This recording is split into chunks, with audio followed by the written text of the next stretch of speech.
मैं एक बात पूछूं आपसे, बताओगे? परीक्षा किसकी होती है? जो पढ़ता है उसकी, या जो बांगडू घूम रहे हैं उनकी? अरे बांगडुओं को तो स्कूल में प्रवेश ही नहीं होता। परीक्षा उन लोगों की होती है जो वास्तविक पढ़ रहे हैं।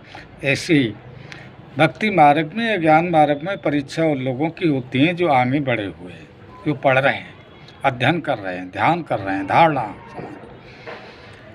अब मीरा की परीक्षाएं हुई।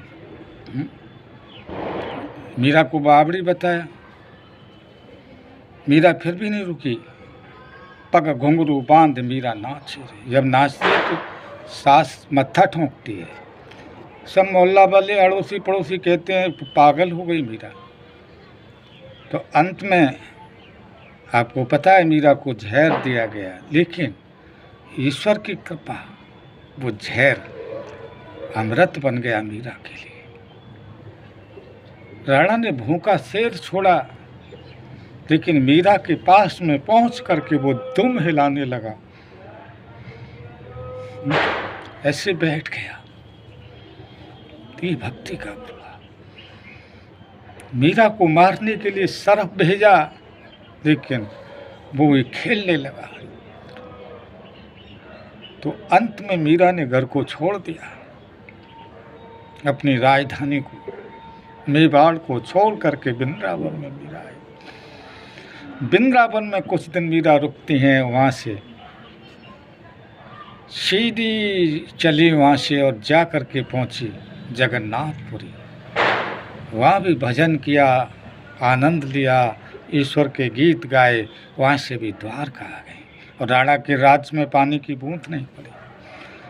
राणा ने ब्राह्मणों और जोशियों से पूछा क्या कारण है, तो ब्राह्मणों ने बताया किसी भक्त को तो आपने नहीं सताया।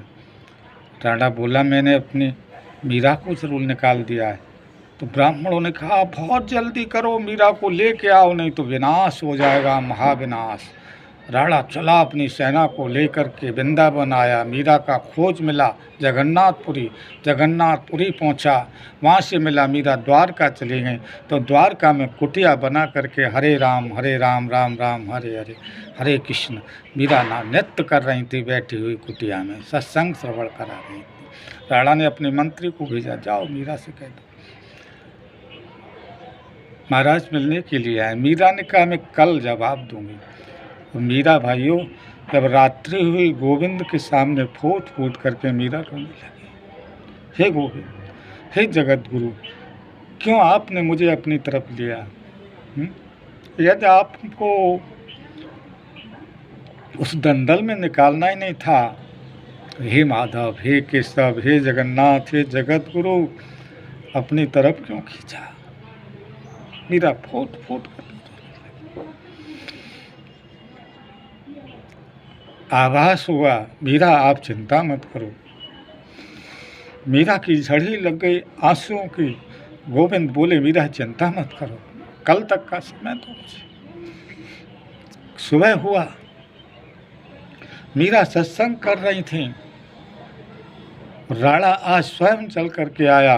तो सत्संग करते करते मीरा भगवान के अर्चा गृह में समाने लगे। मंत्रियों ने कहा मीरा तो गए।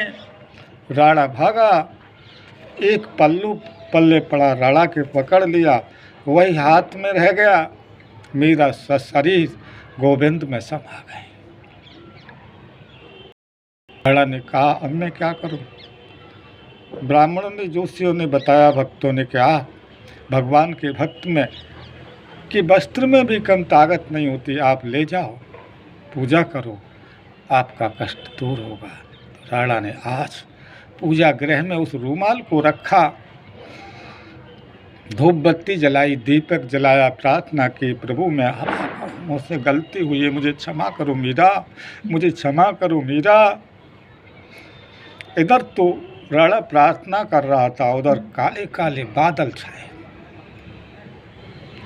घटाएं उठने लगी, घनघोर बारिश हुई। तो भक्तों की महिमा भाइयों कौन कहे, मेरी जुब्बा तो बखान भी नहीं कर पाती कि मैं भक्तों की महिमा को कैसे कहूँ आपसे।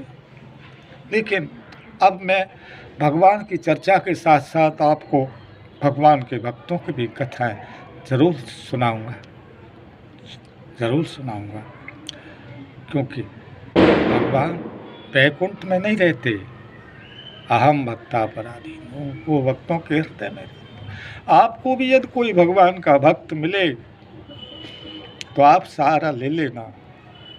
भगवान भागवत को भी भगवान के भक्त के अलावा कोई नहीं कह सकता। न ज्योतिषी, न तांत्रिक, न वैदिक, न कर्मकांडी, न ज्ञानी, न ध्यानी, कोई नहीं कह सकता। भक्त के हृदय में वो प्रकट होके बोलते हैं। आज के लिए इतना ही। जय श्री राधे कृष्णा, जय श्री राधे कृष्णा। भाइयों, आप अपना ध्यान रखना और ईश्वर इन पाखंडियों से बचना, ईश्वर के भक्त का सहारा लेना। हरे शरण, हरे शरण।